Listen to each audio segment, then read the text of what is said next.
Reka twongere tubahe ikaze nanone bakunzi ba No Shop Literature. Twagarutse nanone uyu munsi twagarukanye iyi nkuru. Tugarukanye inkuru nanone yiganjemo urukundo rwinshi, ikaba yitwa When the Sun Goes Down. Iyi nkuru yanditswe n'umunyakenya nawe yitwa Golo Wakamo, atanga ihumure ku muntu wese ushobora kuba yanzwe na societe agasigara ari umwe gusa. Iyi nkuru kandi iratwumvisha ukuntu bamwe mu bantu bagifite ingeso yo guha akato abantu bahuye n'ikibazo muri societe runaka, baba barwaye sida cyangwa se bafite ibindi bibazo. Muri iyi nkuru tumvamo umugabo Steve wiziritse ku mukobwa Mulen akamukunda cyane nubwo yari arwaye sida. Ibi byatumye umuryango wose ndetse na societe bimwanga, bimuha akato, harimo n'inshuti za hafi ze, harimo n'uwitwa Kanja. Nk'ibisanzwe ni Mr Martin, iyi ni No Shop Literature. Kanda subscribe nyabuneka.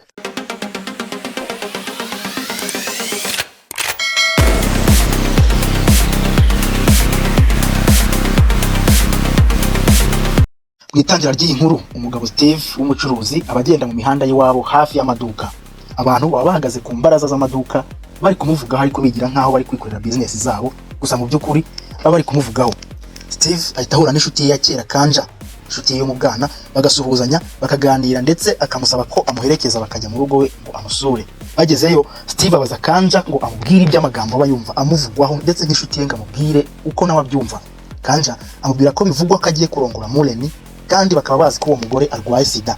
Aha kandi tumenya ko abantu bakeka ko Mulen yanduye sida bikaba binazwi neza. Steve yemeza ko ari ukuri, hanyuma agatangira gusobanura ubuzima bwe nuko yahuye n'uyu mugore Mulen. Steve asobanurira Kanja ko yahuye na Mulen nyuma y'uko Mulen atandukanye n'umugabo we w'umusirikare kuko yamufataga nabi ndetse akajya namukubita rimwe na rimwe. Mulen yaje kubasanga mu nzu, hanyuma Kanja ahura na Mulen nawe adatinya kumubwira ko yanduye sida.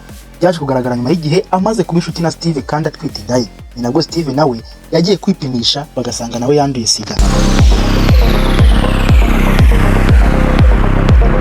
Hashize umwanya Mulen azana umutobe ngo abazimanire, ariko Kanja we akanga kuwunywa kuko aba yumva ko atanga umutobe ahawe n'umuntu urwaye sida. Ibi bibabaza Mulen cyane, bigatuma asubira mu gihe cye cyo kubabara ndetse akahita ava aho ngaho akigendera. Ibi biragaragaza iki?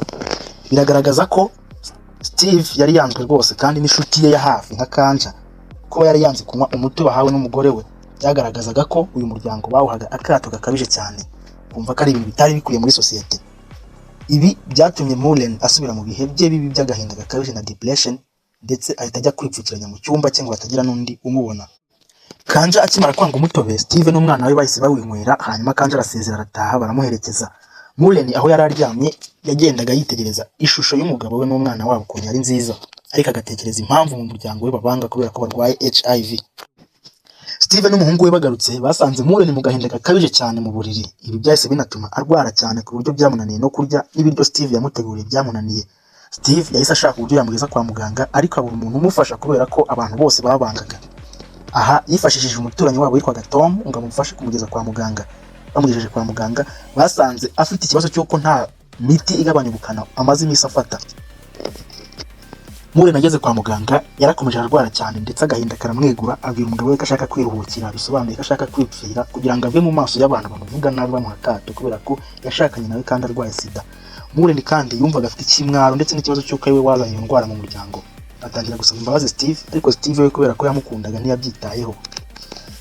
Nyuma y'igihe ntibyaje gutinda, ariko kubera agahinda kenshi Mulen yaje gupfira kwa muganga ndetse aratahanwa mu rugo arashyingurwa bitewe n'agahinda gakabije yari afite kuko yararwaye HIV. Iyi ikaba ari incamake y'iyi nkuru twari turi kubagezaho, ariko tukaba tuzabagezaho inkuru irambuye yose. Niba wumva ushaka ko tuzayumvana, kanda subscribe kuri iyi channel.